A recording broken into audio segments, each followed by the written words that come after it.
a werewolf romance written by Olivia Smith. Fair warning, this one will make you feel everything. Prologue. When you discover that your worth was measured in 30 pieces of silver, the world doesn't shatter all at once. It cracks slowly, like ice beneath your feet, until you're drowning in the cold realization that the people who should have protected you were the ones who sold you. That's how my childhood ended. Not with tears or screams, but with the metallic clink of coins changing hands in a dirty marketplace, while my uncle counted his blood money and walked away without looking back. My name is Leora Ashwin, and I was 9 years old when I learned that love was a lie told by people who needed something from you. 9 years old when I stood on an auction block with dirt on my face and terror in my heart, watching strange men examine me like livestock. 9 years old when the Alpha King bought me, and my life became something I no longer recognized. They say he paid 30 silver coins for me, a fortune for a child with forbidden blood running through her veins. What they don't tell you is that some purchases are made not for profit, but for reasons that will haunt you forever. This is not a story about rescue. This is a story about survival, about the girl who became something more than her trauma, and about the king who refused to let her go, even when she begged him to. This is the story of how I learned that sometimes the monsters who buy you are less dangerous than the family who sold you, and that freedom is something you have to fight for with your own clawed hands. Before we begin, drop a comment below with your country and what time it is right now where you're watching. Whether it's sunrise in Nairobi, midnight in New York, afternoon in Canada, or evening in France, I want to know. Don't just sit back. Tell me where in the world you are. Now, let's dive into the story. Chapter 1. The Auction Block. The rope around my wrists had rubbed my skin raw, leaving angry red marks that burned with every movement. I stood on a wooden platform in the center of Greycroft Market, surrounded by hundreds of people who stared at me like I was something exotic and dangerous. The auctioneer's voice boomed across the crowd, describing me in terms that made my stomach turn. Unusual eyes, suspected healer blood, orphaned and unclaimed. Each word felt like a stone being added to the weight pressing down on my chest, making it harder to breathe, harder to stand upright under the scrutiny of so many cold gazes. My Uncle Petron stood at the edge of the crowd, close enough that I could see the satisfaction on his weathered face as the bidding began. He'd raised me for 9 years after my parents died in a fire, fed me scraps from his table, and made sure I understood every single day that I was a burden he never wanted. This morning, he'd bragged to his drinking companions that he'd finally found a way to profit from his worthless niece with the demon eyes. The golden amber color of my irises had always marked me as different, possibly touched by wolf blood or healing magic, the kind of difference that made people either worship you or destroy you. In Greycroft, difference meant danger, and danger meant opportunity for men like my uncle. The bidding started at 5 silver coins. A merchant offered 10 for me to work in his brothel, promising to break in the strange-eyed girl proper. A mine owner bid 15, saying he needed small hands for the narrow tunnels where grown men couldn't reach. With each new bid, I felt myself becoming less human and more commodity, my future being decided by strangers who saw me as something to use until I broke. I wanted to scream, to run, to fight, but the guards flanking the platform had already demonstrated what happened to children who resisted. There were still bloodstains on the wood from yesterday's auction, dark brown reminders of consequence. Then the crowd went silent. I felt the shift before I understood it, a ripple of fear and respect that moved through the marketplace like wind through wheat. The auctioneer's voice faltered mid-sentence as someone approached from the back of the crowd, and even without seeing him, I knew he was different from everyone else here. The people parted for him like water around stone, creating a clear path that led directly to my platform. My eyes tracked his movement through the crowd, and when I finally saw him clearly, my breath caught in my throat with a fear that was different from anything I'd felt before. He was tall, impossibly tall, with shoulders broad enough to block out the sun, and a presence that made the air feel heavier wherever he stood. His hair was black as midnight, falling past his shoulders in a way that suggested he didn't care about convention or propriety. But it was his eyes that paralyzed me. Wolf gold, ancient and knowing, fixing on me with an intensity that made my skin prickle with awareness. He wore simple traveling clothes, all black leather and dark wool, but there was something in the way he moved that spoke of absolute authority. The guard stepped back from him instinctively, and the auctioneer's hand trembled as this stranger climbed the steps to my platform without asking permission. 30 silver, he said, his voice deep and rough like distant thunder. For the girl! No one else bids! It wasn't a request. It was a command, spoken with such finality that the entire marketplace held its breath. The auctioneer looked toward my uncle for confirmation. After all, Petron had set a reserve price of 20 silver coins, and this offer exceeded it. My uncle's greedy eyes were already calculating his profit, nodding eagerly before the stranger's gold could disappear. 30 silver coins were placed in the auctioneer's shaking hands, the metal gleaming in the afternoon sun like pieces of my stolen future. The stranger cut the ropes, binding my wrists with a knife that appeared from nowhere, the blade so sharp I barely felt it slice through the thick hemp. Come, he said to me, his wolf-gold eyes holding mine with an expression I couldn't read. You belong to me now. Chapter 2. The Wolf King's Claim. His hand wrapped around my upper arm, not cruelly, but with enough firmness that I understood resistance was pointless. I stumbled down the platform steps, my legs weak from standing for hours in the hot sun, my mind reeling from the speed at which my life had just changed hands. The crowd parted for us as we walked, and I caught glimpses of my uncle collecting his 30 silver coins with trembling, greedy fingers. He didn't look at me, not even once. 9 years of his resentful care, and he couldn't meet my eyes as he sold me to a stranger. That moment crystallized something hard and cold in my chest, the final death of the child who'd believed family meant protection. We walked through Greycroft's winding streets in silence, my small legs struggling to match the stranger's long strides. I studied him from the corner of my eye, trying to understand what kind of man paid a fortune for a child at a market auction. His profile was sharp and angular, with high cheekbones and a jaw that looked like it had been carved from stone. There was a scar running from his temple to his cheekbone, pale against his tanned skin, and I wondered what had given it to him. Everything about him radiated danger and control, from the predatory grace of his movement to the way his eyes constantly scanned our surroundings, as if expecting attack. I'd heard stories about men like him, wolf shifters who could change their shape, ancient beings who lived by laws older than human civilization. We reached the edge of town, where a massive black horse waited, its eyes rolling white when it caught my scent. The stranger lifted me onto the saddle as if I weighed nothing, then swung up behind me, his arms caging me in as he took the reins. "What's your name?" he asked, his voice directly above my head, rumbling through his chest and into my back. I almost didn't answer. What did names matter when you'd just been purchased like a sack of grain? But something in his tone made me respond. "Leora," I whispered, my voice hoarse from crying earlier. "Leora Ashwin." He was silent for a long moment, and I felt his chest rise and fall with a deep breath. "I am Alaric Nightborn," he said finally, "Alpha King of the Northern Territories, and you, Leora Ashwin, are under my protection now." Protection. The word felt strange, almost foreign. I'd never been protected before, only tolerated, resented, and finally sold. "Why did you buy me?" I asked, the question burning in my throat. I needed to understand his purpose, to know what role I would play in whatever plan he had. Was I to be a servant? A curiosity? Something worse? The horse began moving, carrying us away from Greycroft and toward the dark forest that marked the border of the Northern Territories. Alaric's arms tightened slightly around me, steadying me in the saddle, and when he spoke, his words were careful, measured. "Because I smelled your bloodline the moment I entered that marketplace," he said. "You're not human, Leora. You're a healer-born wolf, a bloodline that was supposed to be extinct.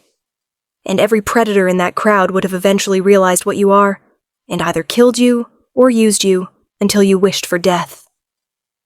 The world tilted sideways. Wolf blood. Healer born. The words made no sense, yet they resonated with something deep inside me that had always felt wrong, always felt other. My strange eyes, my ability to sense when people were lying, the way injuries healed faster on my skin than they should. These weren't human traits, but I'd never dared question them too closely. "I don't understand," I whispered, my hands gripping the saddle horn so tightly my knuckles turned white. "My parents were human. They died in a fire. Your mother was human." Alaric interrupted, his voice gentler now. "Your father was a healer-born wolf who fled the north to escape a blood curse. He hid among humans, fell in love, and died protecting the secret of what you are. The fire that killed your parents was no accident, Leora. It was murder, designed to eliminate the last of a bloodline that threatens the power structure of every wolf pack in existence." I couldn't breathe. The air in my lungs turned solid, refusing to move in or out, as the implications of his words crashed over me like a wave. Murder, bloodline, threat. My entire understanding of my life had just been rewritten, and I was 9 years old, alone, and riding through a darkening forest with a wolf king who claimed I was something impossible. "Why would my bloodline threaten anyone?" I managed to ask, my voice breaking. Alaric's hand came up to rest lightly on my shoulder, a gesture that felt almost protective. "Because healer-born wolves can break mate bonds, cure silver poisoning, and neutralize the effects of an alpha's command," he explained. "In the wrong hands, you're a weapon that could destroy pack hierarchies and start wars.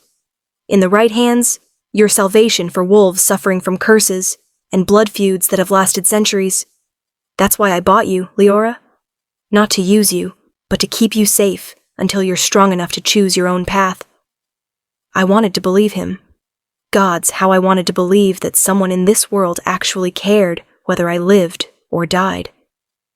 But trust was a luxury I'd learned to live without, and pretty words from a powerful stranger weren't enough to rebuild what my uncle had destroyed when he sold me for 30 silver coins.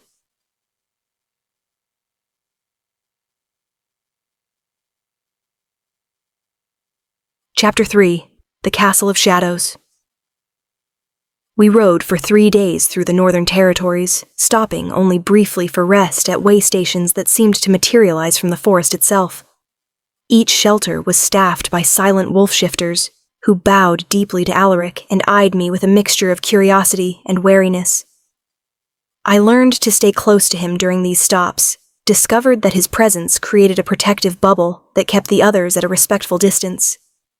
At night, he would wrap me in his traveling cloak and sleep sitting upright against a tree, always between me and the door, always positioned to intercept danger before it reached me.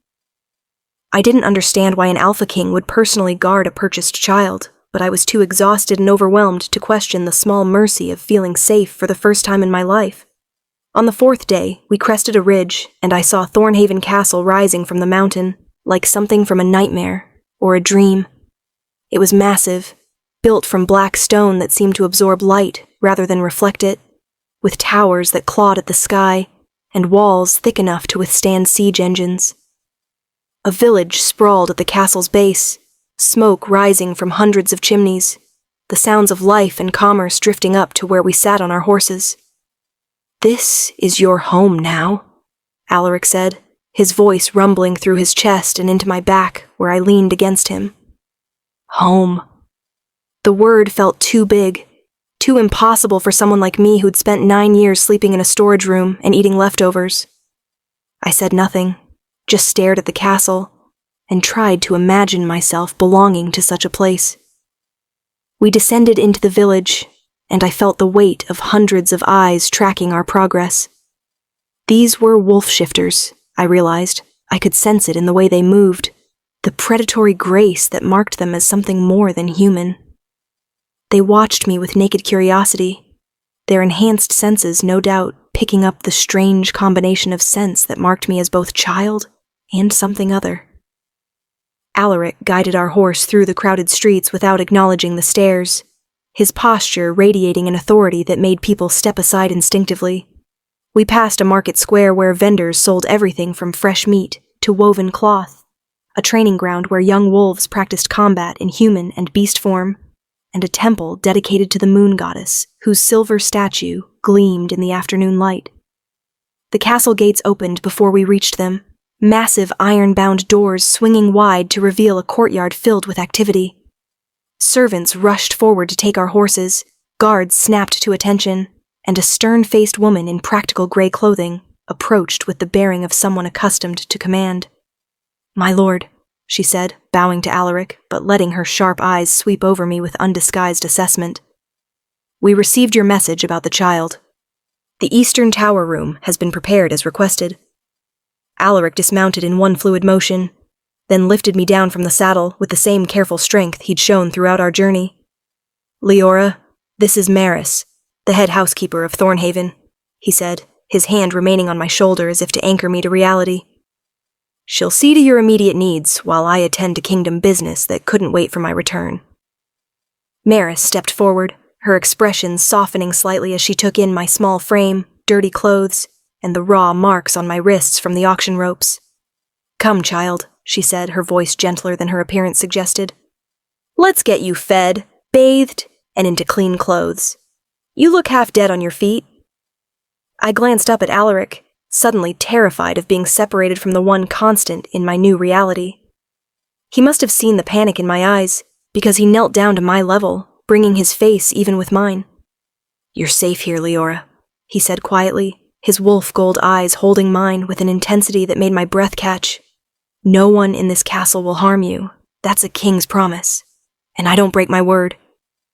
He stood and walked away before I could respond, his black cloak swirling around him as he disappeared into the castle's depths, leaving me alone with Maris and the overwhelming reality of my new life. Maris led me through corridors that seemed to stretch forever, up spiral staircases that made my legs burn, past rooms filled with tapestries and weapons and furniture that probably cost more than my uncle's entire house. She maintained a steady stream of practical commentary as we walked. "The dining hall is down that corridor, breakfast is at dawn, the library is off limits without permission." Information that washed over me without sticking, because my mind was still trying to process everything that had happened in the past 4 days. We finally reached a door in the Eastern Tower, and when Maris pushed it open, I stepped into a room that made my chest tighten with emotions I couldn't name. It was beautiful, not ornate or overdone, but warm and comfortable in a way I'd never experienced. A large bed with soft blankets, a window seat overlooking the mountains, shelves waiting to be filled, and a writing desk with fresh paper and ink. "This is yours," Maris said, watching my reaction carefully. The Alpha King requested it be prepared for a child who'd known hardship and deserved softness. I walked to the window and looked out at the sprawling territory below, at the village and the forest, and the mountains stretching endlessly toward the horizon. Somewhere in that vast landscape was my uncle, counting his 30 silver coins and drinking away his guilt. Somewhere out there was the truth about my parents' murder and the bloodline that made me valuable enough to kill or protect. And here, in this impossible castle, was a wolf king who'd bought me not to use me, but to keep me safe. I didn't cry. I was too numb for tears. But I pressed my forehead against the cool glass and whispered the question that would haunt me for years to come. What happens to me now? Chapter 4. The Healer's Gift. The first month at Thornhaven passed in a blur of overwhelming newness. Maris assigned me a tutor named Alara who taught me to read and write with a patience I'd never experienced before. I learned the castle's rhythms, the changing of the guards at dawn, the pack gatherings under the full moon, the way the entire household moved around Alaric's schedule like planets orbiting the sun. I was given clothes that fit, food that filled my belly, and a room that felt like a sanctuary after years of sleeping in storage closets. But despite all this comfort, I was desperately lonely, caught between two worlds and belonging to neither, too strange for the human servants, too young and powerless for the Wolfpack members who watched me with wary curiosity. Alaric remained a distant but constant presence in my life. He would appear in the library where I studied, checking on my progress with a few quiet words before disappearing again. He joined me for dinner twice a week, asking questions about my lessons and my adjustment to castle life, his attention focused and genuine in a way that made me forget he was a king. But he never explained why he'd bought me, never elaborated on the danger that supposedly hunted my bloodline, and never touched me except for those brief moments when his hand would rest on my shoulder, as if to remind me I wasn't alone. I began to understand that whatever his reasons for bringing me here, they were complicated by politics and pack dynamics I was too young to fully comprehend. Everything changed the night of the autumn moon ceremony. I was 10 years old, had been at Thornhaven for nearly a year, and Maris had finally given me permission to watch the pack rituals from the castle ramparts. The entire village gathered in the great clearing below, hundreds of wolves shifting between human and beast forms as they honored the moon goddess with songs that made my skin prickle with recognition. I stood at the stone wall, mesmerized by the beauty and power of my new people, when I felt it, a pull, deep in my chest, drawing me toward something in the crowd below. It was like a string had been tied around my heart, tugging me toward a specific point in the gathering, and when I focused on that feeling, I saw her. A young wolf, barely more than a pup, lay at the edge of the clearing with her mother hovering over her protectively. Even from this distance, I could see something was wrong. The pup's breathing was labored, her small body convulsing with pain, and the healers surrounding her wore expressions of helpless frustration. I didn't question the impulse that seized me. I ran from the ramparts, flew through the castle halls, burst out into the courtyard and sprinted toward the clearing with a certainty that defied logic. The crowd parted for me instinctively, creating a path to the suffering pup, and I fell to my knees beside her without understanding why my hands were already glowing with a soft, golden light that seemed to come from somewhere deep inside my bones. The healers backed away, shocked, as I placed my glowing hands on the pup's chest and felt the wrongness there. Poison, silver poisoning from a trap she'd triggered while playing in the forest. The knowledge came to me without words, flowing through my fingers like water seeking its level, and I understood instinctively what needed to be done. I poured my light into her small body, pulling the poison out strand by strand, neutralizing the silver corruption that was shutting down her organs, repairing the damage with a precision that should have been impossible for an untrained child. The pup's breathing eased, her convulsions stopped, and when I finally pulled my hands away, she opened her eyes and looked at me with wonder and recognition. The clearing had gone absolutely silent, hundreds of wolves staring at me with expressions ranging from awe to fear to something that looked almost like worship. Alaric appeared at my side, his hand wrapping around my shoulder with familiar weight, pulling me to my feet and against his side in a gesture that felt protective and possessive all at once. "She's healer-born," someone whispered in the crowd, the words spreading like wildfire through the gathered pack. "The child is healer-born. The legends are true." I looked up at Alaric, saw something fierce and complicated flash across his face. Pride, worry, vindication, and a grief I didn't understand. "You just revealed yourself to the entire pack," he said quietly. His words meant only for me. "There's no hiding what you are now, Leora. Everything changes from this moment forward, and I need you to trust me when I say that I will protect you from what comes next, even if it means making decisions that you're too young to understand." I wanted to ask what he meant. Wanted to understand the sudden tension in his body, and the way his eyes scanned the crowd as if searching for threats. But the pup's mother was kneeling before me with tears streaming down her face, pressing her forehead to my hands, in a gesture of absolute gratitude, and I realized with stunning clarity that I'd just become something more than a purchased child in this pack. I'd become hope, possibility, and danger all wrapped together in one small body, and there was no going back to the invisible safety I'd known before. Chapter 5: The Price of Power. News of my healing spread through the northern territories like wildfire through dry grass. Within a week, wolves began arriving at Thornhaven from distant packs, injured warriors, sick children, elders suffering from curses that had plagued them for decades. They camped outside the castle gates, hundreds of desperate souls seeking the impossible salvation that only healer-born blood could provide. Alaric initially tried to turn them away, his face carved from stone as he refused audience after audience, but the crowds continued to grow, and with them grew whispers that the Alpha King was hoarding a precious resource that belonged to all wolfkind. I watched from my tower window as the political situation deteriorated, understanding for the first time that my gift was both miracle and weapon, depending on who controlled it. Maris found me in the library one afternoon, her expression troubled. "The king requests your presence in his private study," she said, her tone gentle but firm. "There are decisions to be made, child, and he believes you're old enough to have a voice in them."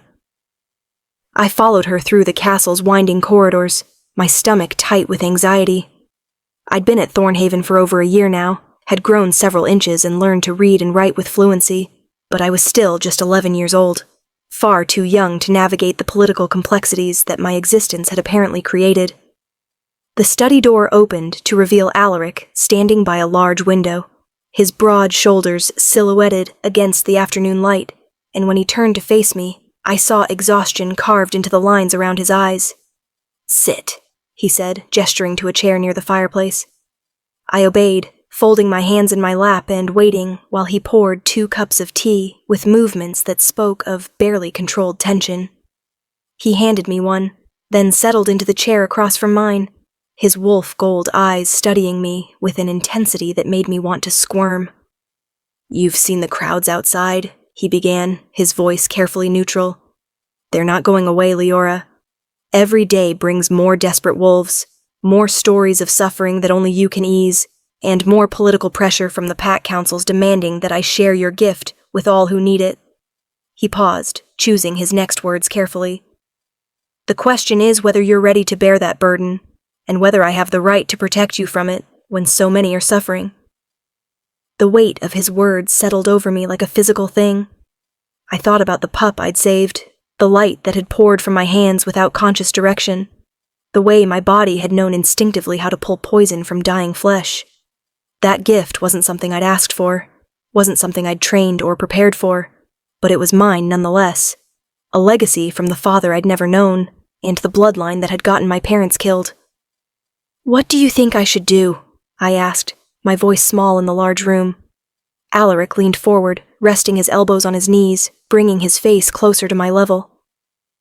"I think you should be allowed to be a child," he said quietly. "I think you should have years to grow and learn and understand your power before you're forced to use it. I think the world has already taken too much from you, and asking you to sacrifice more feels like a betrayal of the promise I made when I bought you from that auction block." His words made my throat tight with emotions I couldn't name. No one had ever prioritized my childhood before, had ever suggested that my well-being mattered more than what I could provide for others. But I also couldn't ignore the weight of all those desperate souls outside the gates, couldn't pretend I didn't carry a power that could ease suffering I couldn't even imagine. "What if we compromise?" I heard myself say, the idea forming as I spoke. "What if I heal one person each week, someone chosen by you based on who needs it most, and the rest of the time I continue my studies and training until I'm older and stronger?"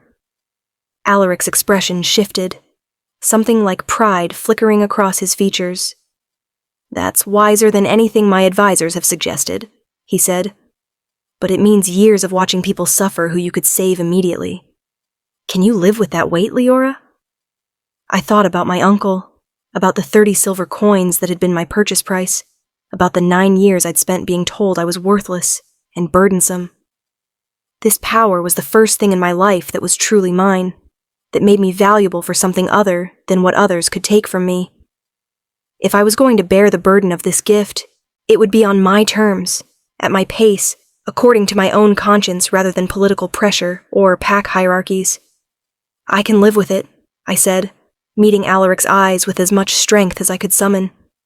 "I can live with choosing who to save and who to let suffer, because at least I'll be the one making the choice instead of someone making it for me. That's more control than I've ever had in my life, and I won't give it up just because it's uncomfortable."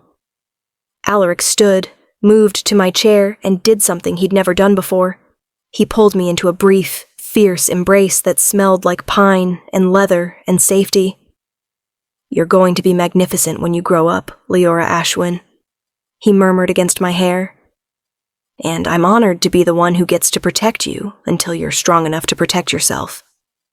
In that moment, wrapped in the arms of the Wolf King who'd bought me for 30 silver coins, I finally understood what he'd been trying to tell me all along. He hadn't purchased a slave or a weapon. He'd rescued a child and was trying desperately to give her the childhood that had been stolen, even as the world demanded she become something more than any child should have to be. Chapter 6. The Blood Moon Prophecy. On my 12th birthday, Alaric gave me a leather-bound journal and a confession that would change everything I thought I understood about my presence at Thornhaven. We sat in his private study, a space I'd grown comfortable in over the past 2 years, and watched snow fall beyond the windows while he spoke words that seemed to pain him. "I didn't buy you randomly at that auction," he said, his voice rough with something that sounded like guilt. "I'd been searching for you specifically, following rumors of a golden-eyed child in the Southern Territories. Your father and I were blood brothers before he fled the North, and I swore an oath to protect his bloodline if he ever fell. The fire that killed your parents triggered a magical signal that only I could sense, and I've spent the last 3 years tracking you through your uncle's movements, waiting for the moment when I could claim you legally without starting a war." The revelation hit me like a physical blow. Everything I'd believed about my rescue, that it had been chance, or instinct, or simple mercy, crumbled in the face of this new truth. "You knew my father?" I whispered, my hands trembling around the journal he'd given me. "You knew what I was before you ever saw me at that auction?" Alaric nodded, his wolf gold eyes filled with something that looked like pain. "Your father was the finest healer the Northern Territories had ever produced, and he was my closest friend until the Blood Moon prophecy drove him into hiding. The seers foretold that his bloodline would produce a child capable of either saving or destroying the entire wolf nation, depending on who controlled her gift. He refused to let you be used as a political pawn, so he fled with your mother to the human lands, hoping distance would protect you from destiny." I stood abruptly, the journal falling from my lap to the floor, my mind reeling with implications I was only beginning to understand. "So I'm what? Some kind of prophesied weapon? Is that why you've been training me, educating me, teaching me to control my gift? So I can fulfill whatever role this prophecy demands?" My voice was rising, anger and betrayal mixing with the hurt of realizing that even Alaric's kindness had been calculated, purposeful, driven by ancient oaths rather than genuine care. He stood as well, moving toward me with careful deliberation, but I stepped back, creating distance between us. "No," he said firmly. "I've been training you so that when the prophecy comes for you, and it will, Leora, make no mistake about that, you'll be strong enough to choose your own path, instead of having it chosen for you." The snow outside fell harder, coating the world in white silence, while I struggled to process this new understanding of my life. "What does the prophecy actually say?" I asked, forcing my voice to steady. "If I'm supposedly important enough that my father had to die protecting me, I deserve to know what I'm supposed to save or destroy." Alaric moved to his desk, unlocked a hidden drawer with a key that hung around his neck, and withdrew a scroll so old the parchment had yellowed with age. He unrolled it carefully, revealing text written in a language I couldn't read, accompanied by an illustration that made my blood run cold. A golden-eyed wolf standing at a crossroads, with one path leading to blooming life, and the other to scorched earth and bones. "When the blood moon rises in the year of prophecy," Alaric read, translating the ancient script, "the healer-born child shall stand between two destinies. Claimed by power, she brings dominion and death. Claimed by love, she brings healing and hope. The wolf who holds her heart shall determine which path the world walks, and no force of earth or heaven shall alter what is written in blood and bond." He looked up from the scroll, his expression grave. "The year of prophecy is next year, Leora. On your 13th birthday, during the blood moon, you'll come into your full power. And according to the prophecy, whoever holds your heart at that moment, whoever you've bonded with emotionally or magically, will determine whether your gift becomes a weapon of destruction or a force of healing for all wolfkind. The words landed like stones in my chest. I was 12 years old, standing in a tower room with snow falling outside, learning that my entire future, and apparently the fate of an entire species, hinged on something as fragile and unpredictable as where I chose to give my heart. "That's insane," I said flatly. "You can't build the future of wolfkind on the romantic feelings of a 13-year-old child. That's not prophecy, that's madness." Alaric's lips quirked in something that might have been a smile if it had reached his eyes. "Most prophecies are madness," he agreed. "But they're also usually accurate in ways we don't understand until after they've come to pass.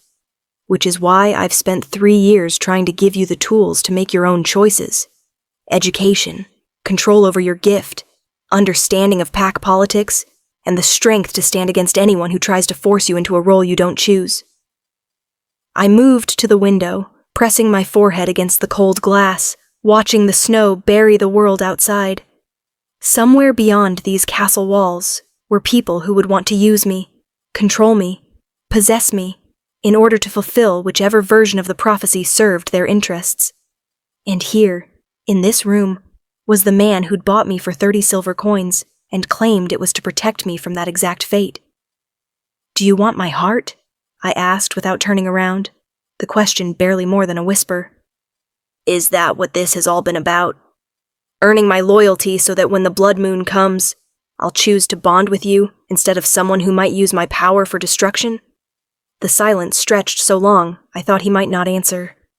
When he finally spoke, his voice was closer than I expected, as if he'd moved to stand directly behind me. "I want you to be free, Leora," he said quietly. "I want you to reach your 13th birthday with enough strength and knowledge to choose your own destiny, regardless of what ancient prophecies demand. And if that means you give your heart to someone else, or to no one at all, I'll protect that choice with my life, because that's what your father would have wanted, and what I promised him I would do." I turned to face him then, searching his expression for the lie, for the manipulation, for the ulterior motive that surely had to be hiding beneath such noble words. But all I saw was a tired king who'd carried the weight of an impossible promise for 3 years and was trying desperately not to fail the friend he'd lost and the child he'd sworn to protect. In that moment, I understood that the most dangerous part of the prophecy wasn't the choice between destruction and healing. It was the fact that I was already beginning to care for the man who stood between me and every threat the world could offer. And caring for someone meant giving them the power to hurt you in ways no enemy ever could. Chapter 7. The Rival Packs. The spring I turned 13 brought more than just the approaching blood moon. It brought war to Thornhaven's gates. 3 rival packs, having learned of the prophecy through sources Alaric couldn't identify, arrived within days of each other to negotiate for my future. The Eastern Ridge Pack sent Varric Stonehowl, a battle-scarred warrior who offered a political alliance in exchange for my hand in marriage once I came of age. The Southern Marsh Pack dispatched Draven Hollowclaw, who proposed I be trained as his pack's healer under his personal supervision. And the Western Valley Pack sent Kylum Frostvane, who didn't bother with pretense. He simply stated that his pack would take me by force if necessary, because they refused to let the Northern Territories monopolize a resource that belonged to all wolfkind. I attended these negotiations from a chair beside Alaric's throne, dressed in fine clothes that Maris had insisted made me look like a proper Northern lady rather than a purchased child. Each pack representative studied me with eyes that saw only my utility, my potential, my prophesied power, never the frightened girl beneath the composed exterior. Alaric rejected each proposal with diplomatic firmness that barely concealed the threat underneath his words. "The child is under my protection by sacred oath and legal claim," he stated to each delegation. "Any attempt to remove her from Thornhaven will be considered an act of war against the Northern Territories, and I promise you that war with me will cost more than any prophecy is worth." But threats only worked when the other side believed you'd follow through, and the rival packs had clearly decided that Alaric's attachment to me was a weakness they could exploit. The attacks began subtly, a poisoned gift delivered to my room, a hunting accident in the forest where I took my daily walks, a serving girl bribed to drug my evening tea. Each attempt was thwarted by the elaborate security Alaric had built around me, but the message was clear. If they couldn't take me through negotiation, they'd try other methods. I felt like a piece on a game board, moved and protected and threatened according to strategies I only partially understood, my value determined entirely by power I hadn't asked for and couldn't escape. The worst part wasn't the danger. It was watching what it did to Alaric. He stopped sleeping, his eyes shadowed with exhaustion from personally inspecting every inch of castle security multiple times per day. He dismissed advisors who suggested compromise, executed servants who had been compromised by rival packs, and implemented restrictions that turned Thornhaven from a home into a fortress. And through it all, he maintained a distance from me that hurt more than any assassination attempt, as if afraid that showing too much care would somehow fulfill the prophecy and rob me of choice. I understood his reasoning. If the prophecy required me to give my heart to someone, he was determined not to manipulate that outcome, but understanding didn't make the loneliness any easier to bear. Everything came to a head the night Varek Stonehowl led a covert strike team through Thornhaven's northern wall, bypassing every security measure through a combination of inside intelligence and desperate audacity. I woke to the sound of fighting in the corridors, to the clash of steel and the snarls of wolves in combat, and knew with horrible certainty that they'd come for me. My door burst open to reveal not attackers, but Alaric, blood-spattered and fierce, his eyes blazing with something beyond human rage. "Get behind me," he commanded, his voice carrying the weight of an alpha's absolute authority. "And no matter what happens, do not use your healing gift. They want you alive, which means they won't kill you, but if they see you heal their wounded, they'll know exactly how valuable you are, and they'll never stop coming." The next hours were a nightmare of violence and terror.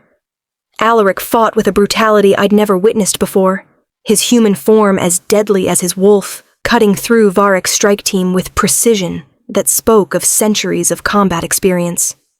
But numbers eventually overwhelmed even his skill, and when Varek himself finally faced Alaric in my doorway, I saw what prophecy had brought us to. 2 powerful wolves fighting to the death over possession of a 13-year-old girl who just wanted to be left alone. Varek was younger, faster, and fought with the desperation of someone who believed he was saving the world by claiming me. Alaric was older, more experienced, and fought with the cold certainty of someone protecting what was his by oath and choice. The fight destroyed my room. Furniture splintered, tapestries torn, the beautiful window seat where I'd spent countless hours smashed beneath their struggling bodies. I pressed myself into the corner, watching in horror as these 2 powerful wolves tore chunks from each other, blood painting the walls in arterial sprays that would haunt my dreams for years. When Alaric finally got his jaws around Varek's throat in wolf form, I screamed for him to stop, not to kill, not to make me responsible for another death in this endless cycle of violence. He paused, golden eyes meeting mine across the destroyed room, Varek's life pulsing beneath his teeth, and I saw the question there. Was mercy worth the risk that Varek would return with greater force, or should he end this threat permanently? "Please," I whispered, and that single word made the decision. Alaric released Varek's throat, shifted back to human form, and spoke words that carried the weight of absolute command. "Tell your pack that the healer-born child will never be yours," he said, his voice steady, despite the blood pouring from a dozen wounds. "Tell them that I've claimed her as my ward, and my future mate, and any wolf who challenges that claim challenges the entire Northern Territories. The prophecy will unfold as it must, but it will unfold here, under my protection, or it will unfold over my corpse." The declaration rang through the castle like a bell, and I felt something shift in the air between us, a claiming that went beyond words, beyond politics, beyond even prophecy. Alaric had just publicly declared his intention to be the one who held my heart, when the blood moon rose, had committed the Northern Territories to war if necessary to protect that choice, and had done it all while giving me the option to refuse when the time came. As guards arrived to drag Varric away and healers rushed to tend Alaric's wounds, I realized that the prophecy's timeline was no longer theoretical. We had months, maybe weeks, before the rival packs forced a confrontation that would determine not just my future, but the fate of every wolf in the territories. And standing between me and that destiny was a king who'd just bet everything on the hope that a girl he'd bought for 30 silver coins might choose him freely when the moment of decision finally arrived.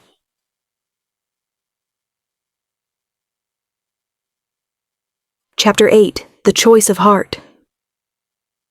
The weeks following Varric's attack transformed Thornhaven into an armed camp. Alaric called in every favor, activated every alliance, and assembled a force capable of defending against the combined might of the rival packs, who now openly declared their intention to claim me before the blood moon. I watched from my tower as warriors arrived daily, setting up camps in the valley below, their numbers swelling until it seemed the entire north had mobilized for war. And at the center of it all was me, a 13-year-old girl whose only crime was being born with blood that could heal or destroy, depending on prophecy and politics I still barely understood. Alaric's wounds from the fight with Varric had been severe, but he refused my offer to heal them, insisting he'd rather bear scars than risk me using power that would broadcast my capabilities to every pack with spies in Thornhaven. So I watched him move through the castle with a pronounced limp, saw him favor his left side, where Varric's claws had torn through muscle and possibly cracked ribs, and felt guilt eat at me because his suffering was directly tied to protecting me. "Stop looking at me like that," he said one evening, catching me watching him from across the war room, where he planned defenses with his generals. "I've survived worse injuries in battles that mattered far less than you do." His words were meant to comfort, but they only made the weight heavier. I was 13 years old, and a king was willing to die to prevent others from possessing me. The full moon before the blood moon brought a temporary ceasefire, an old tradition that even the rival packs honored. Alaric used the pause in hostilities to do something unexpected. He invited me to join him for the pack gathering in the sacred grove, where wolves honored the moon goddess with songs and rituals older than written history. "You've lived among us for 4 years," he said, "but you've never truly run with the pack. Before the blood moon forces your choice, I want you to understand what it means to be wolfkind, to feel the call of the moon and the bond of pack, so that whatever decision you make is based on truth rather than fear." I'd never shifted before. My power manifested differently than traditional wolf blood, but something in his voice made me trust that this was important. The grove was sacred ground where magic pooled thick enough to taste. Hundreds of wolves gathered in both forms, their song rising to the moon in harmonies that seemed to resonate in my bones. Alaric stood beside me in human form, his presence a steady anchor as the pack magic swirled around us, calling to the dormant wolf blood in my veins. "Let go," he murmured, his hand warm on my shoulder. "Stop fighting what you are, and let the transformation come naturally." I closed my eyes and reached for the wildness I'd always suppressed, the part of me that was more than human, that carried the legacy of my murdered father and the prophecy that hung over my future like a sword. The shift was agony and ecstasy combined. Bones breaking and reforming, muscles tearing and rebuilding, senses exploding into overwhelming clarity as I became something that was neither fully human nor fully wolf. When it was complete, I stood on 4 legs with silver-white fur and eyes that glowed golden in the moonlight, and I felt Alaric's presence beside me in his massive black wolf form, his size dwarfing mine, his power evident in every line of his body. He touched his nose to mine in a gesture of welcome, and suddenly I understood what pack meant. Not the politics or the territories or the prophecies, but this connection to something ancient and wild and beautiful that transcended human understanding. We ran together through the forest, and I'd never felt so free.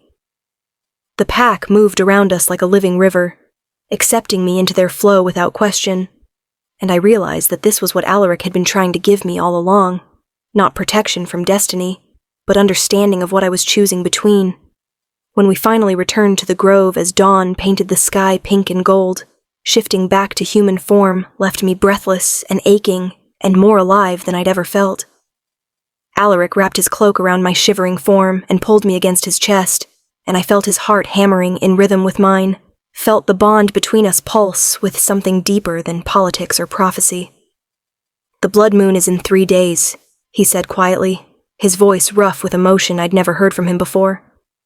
"The rival packs will attack when it rises, attempting to either claim you or destroy me so you'll be unprotected.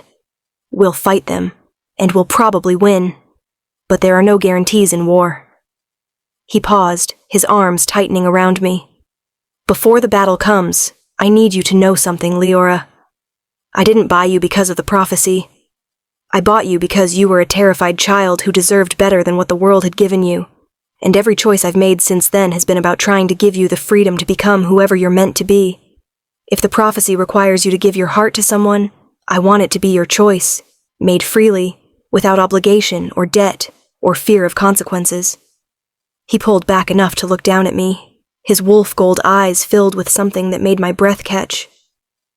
"But I also need you to know that somewhere along the way, I stopped seeing you as my blood brother's child and started seeing you as someone I can't imagine my life without. So if you choose to give your heart to me when the blood moon rises, I'll cherish it as the greatest gift I've ever received. And if you choose differently, I'll still protect you with everything I am. Because that's what love means, putting someone else's freedom above your own desires." I stared up at him, this powerful king who'd bought me for 30 silver coins and was now offering me something no one in my life had ever given: the freedom to choose my own destiny without pressure or manipulation or fear. The prophecy said whoever held my heart would determine my path, would decide whether my gift became weapon or salvation. But standing in Alaric's arms, with dawn breaking around us and war coming in 3 days, I realized the prophecy had always misunderstood the important question. It wasn't about who would control my power, but about who I would trust enough to be vulnerable with, who I would choose to stand beside as I figured out what my gift was meant to become. And in that moment, with his heartbeat steady beneath my palm, and his eyes holding mine with painful honesty, I made my choice. Chapter 9. The Blood Moon Rises. The blood moon rose exactly as the prophecy foretold, enormous and crimson, hanging in the sky like a wound in the heavens, while 3 rival packs descended on Thornhaven with the fury of those who believed they were saving the world. I stood on the castle ramparts in a dress of midnight blue, my hands glowing with the power that had come fully awake when the moon began its rise, and watched thousands of wolves converge on the castle where I'd lived for 4 years. Alaric stood beside me in full war regalia, his face carved from stone but his hand wrapped tightly around mine. A silent declaration that we faced this together, prophecy or no prophecy. The battle was brutal, visceral and terrifying in its scope. 3 packs that should have been enemies had formed an alliance based on their conviction that Alaric would use my gift to dominate all wolfkind, that his claim on me was tyranny rather than protection. They fought with the desperation of those who believed they were heroes, preventing a dictator from possessing ultimate power, and watching them die for that conviction made me sick with the weight of everything my existence had cost. Alaric's forces held the walls through superior position and desperate determination, but numbers slowly overwhelmed strategy, and I knew with horrible certainty that we were going to lose unless I did something that would change the nature of this conflict. "I have to go to them," I said, pulling my hand from Alaric's grip. "I have to show them that I'm not a weapon to be controlled, that the prophecy doesn't mean what they think it means." He turned to me with fear and pride warring in his expression. "If you go out there, they'll tear you apart trying to claim you," he said flatly. "The prophecy says whoever holds your heart determines your path. They'll interpret that as whoever physically possesses you, and I'll have to watch you die, trying to save wolves who want to enslave you." I met his eyes. This king who'd bought me and protected me, and loved me enough to let me choose, and I felt the truth settle into my bones with absolute certainty. "The prophecy doesn't work that way," I said softly. It's not about possession or control. It's about trust and choice and where I decide to give the most vulnerable parts of myself. I walked onto the battlefield before Alaric could stop me, my hands blazing with golden light that cut through the night like a second moon. The fighting stuttered to a halt as thousands of wolves turned to stare at the glowing girl who stood alone in the space between armies. "Stop!" I commanded, and my voice carried power I'd never accessed before. Not just healing, but authority, the ability to command the very magic that ran through wolf blood.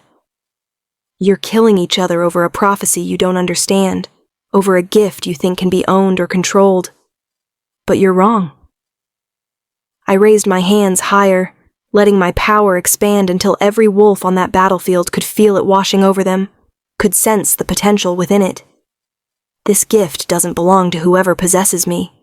It belongs to whoever I trust enough to be vulnerable with, whoever I choose to give my heart to freely and without coercion. Varric Stonehowl stepped forward from the Eastern Ridge forces, his earlier wounds healed, but his eyes still burning with conviction. "Then choose?" he demanded. "Choose now, while all the packs can witness it, and let the prophecy be fulfilled so this war can end." I looked at the assembled wolves, hundreds of warriors who'd traveled across territories, who'd left their families, and risked their lives based on ancient words written by seers who'd never imagined the actual human cost of their predictions. "I choose Alaric Nightborn," I said clearly, my voice carrying across the battlefield. "Not because he bought me, or saved me, or protected me, though he did all those things. I choose him because he's the only person in my life who's ever prioritized my freedom over my utility, who saw me as a child who deserved a childhood, rather than a resource to be exploited." The power within me surged in response to the declaration, and I felt something fundamental shift in the magic that connected me to all wolfkind. The prophecy had said whoever held my heart would determine my path, would decide whether my gift brought dominion or healing. But the prophecy had assumed that choice would be made through control, through possession, through one person wielding my power as a weapon. What the ancient seers had never anticipated was that I might give my heart to someone who would refuse to wield that power at all, who would give it back to me to use according to my own conscience. "The healer-born child shall stand between two destinies," I recited, remembering Alaric's translation of the ancient words. "Claimed by power, she brings dominion and death. Claimed by love, she brings healing and hope." I turned to face Alaric where he stood on the ramparts, his expression carved from wonder and relief. "I was never meant to be claimed by someone who wanted power over others," I called out. "I was meant to be claimed by someone who wanted power for me, the power to choose my own path, to control my own gift, to determine my own destiny." The magic within me crystallized into something new. Not just the ability to heal, but the understanding of how to use that gift without it consuming me. I turned back to the battlefield and let my power flow outward, touching every wounded wolf with golden light that healed injuries and soothed pain, demonstrating the true nature of what the prophecy had foretold. This wasn't a power that would let me dominate other wolves. It was a gift that would let me serve them according to my own values, healing those I chose to heal, refusing those who sought to use me as a weapon, and answering to no authority except my own conscience and the king who taught me that freedom was worth more than safety or power. The rival packs stood stunned, watching their wounded stand healed, feeling the power wash over them without coercion or control, and I saw understanding dawn in faces that had been twisted with battle fury moments before. Kylam Frostvine was the first to kneel, dropping to one knee in a gesture of respect rather than submission. "The prophecy is fulfilled," he said, his voice carrying across the sudden silence. "The healer-born chose love over power, and her gift becomes healing rather than dominion. We were wrong to believe we needed to control her to prevent catastrophe. The real catastrophe would have been succeeding." One by one, the warriors from all three packs lowered their weapons and knelt, acknowledging what the blood moon had revealed. that the greatest power wasn't the ability to control others, but the freedom to choose your own path and use your gifts according to your own conscience. And standing at the center of that revelation was a 13-year-old girl who'd been bought for 30 silver coins and had just changed the fate of every wolf in the territories by choosing to give her heart to the one person who'd never asked for it. Chapter 10. The Healer's Throne. 5 years after the blood moon, I stood in the same castle where Alaric had first brought me as a terrified 9-year-old child, but everything had changed. The Eastern Tower room that had once been my sanctuary was now filled with medical texts and healing supplies, transformed into a workspace where I trained other healer-born wolves who'd emerged after the prophecy proved that our bloodline could thrive without fear. The rival packs that had once sought to claim me now sent their sick and wounded with requests rather than demands, understanding that healing was a gift I offered freely rather than a resource they could command. And Thornhaven itself had evolved from fortress to sanctuary, a place where wolves came not just for physical healing, but for the understanding that power used in service of others was more valuable than power used to control them. Alaric found me in the healing wing, reviewing cases submitted by the Southern Marsh Pack for consideration. He'd aged in the 5 years since the blood moon. There was silver threading through his dark hair now, lines around his eyes that spoke of the weight of leadership.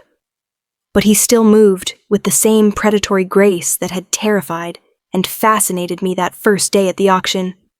"You're doing it again," he said, settling into the chair across from my desk with familiar ease. "Working past midnight when you should be resting."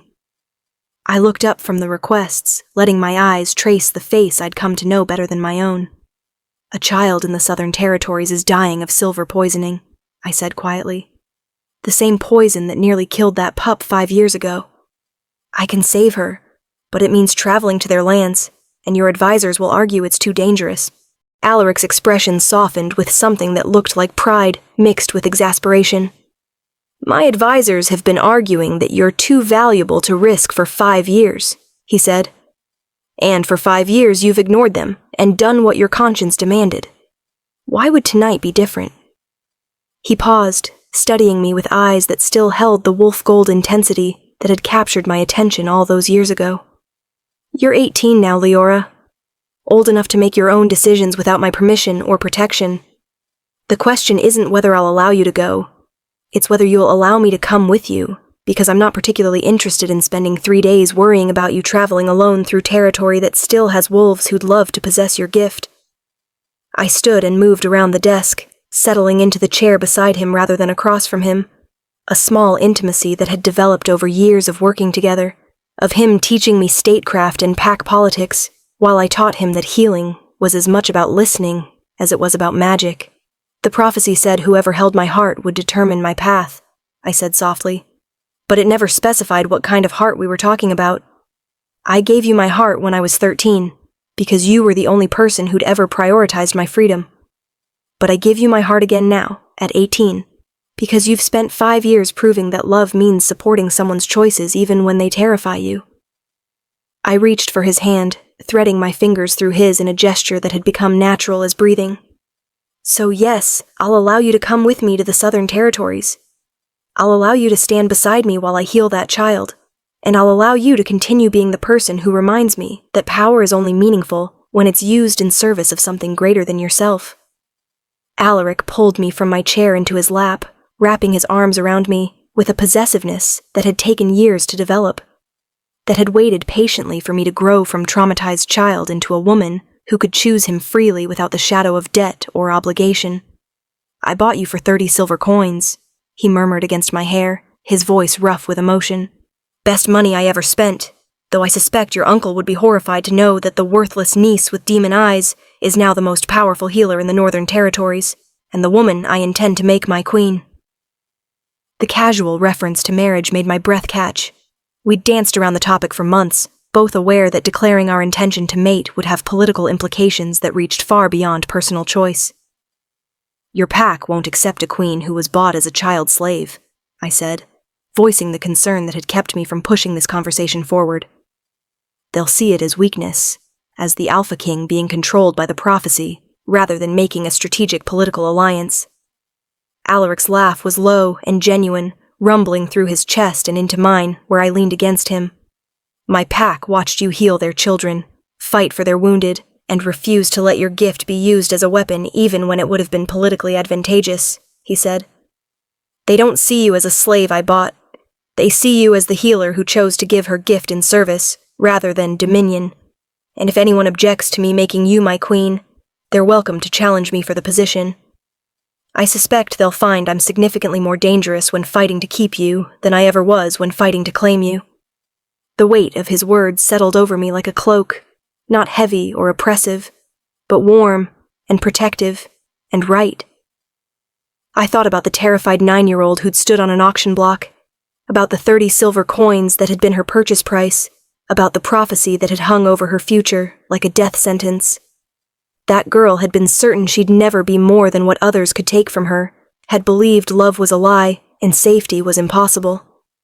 But she'd been wrong, because here, in the arms of a wolf king who'd bet his kingdom on her freedom, she'd found something the prophecy had never anticipated. A love built on choice rather than destiny, on respect rather than possession, on partnership rather than control. Then I suppose we should start planning a wedding, I said, tilting my face up to meet his kiss. Though fair warning, I intend to be a very inconvenient queen who'll keep disappearing into dangerous territories to heal sick children, much to the horror of your advisors. Alaric's smile against my lips was fierce and proud.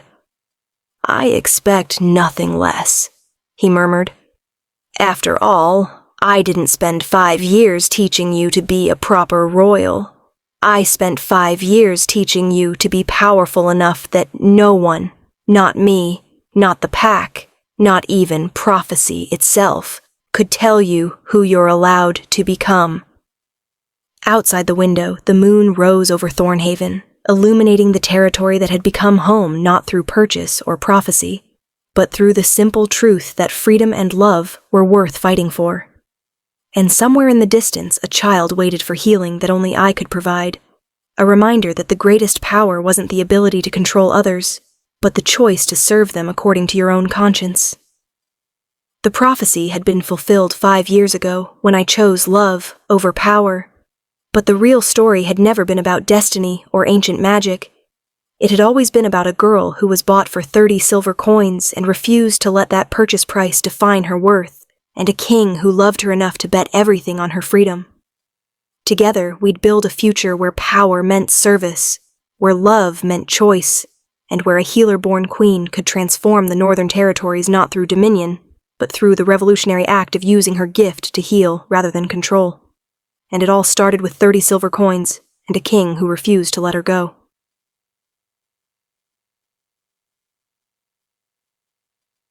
The end. Thank you so much for reading Leora and Alaric's story. If you felt the weight of these words, if you connected with Leora's journey from brokenness to power, drop a comment below telling me which moment hit you hardest. And if you want more stories like this, stories about broken people becoming whole, about love that heals rather than controls, about power used in service rather than dominion, subscribe to this channel and let me know what kind of tale you want to hear next. Until then, remember, your worth was never determined by the price someone paid for you. You are valuable because you exist, because you have gifts that only you can give, and because you have the power to choose who gets to hold your heart. Stay strong, stay free, and I'll see you in the next story.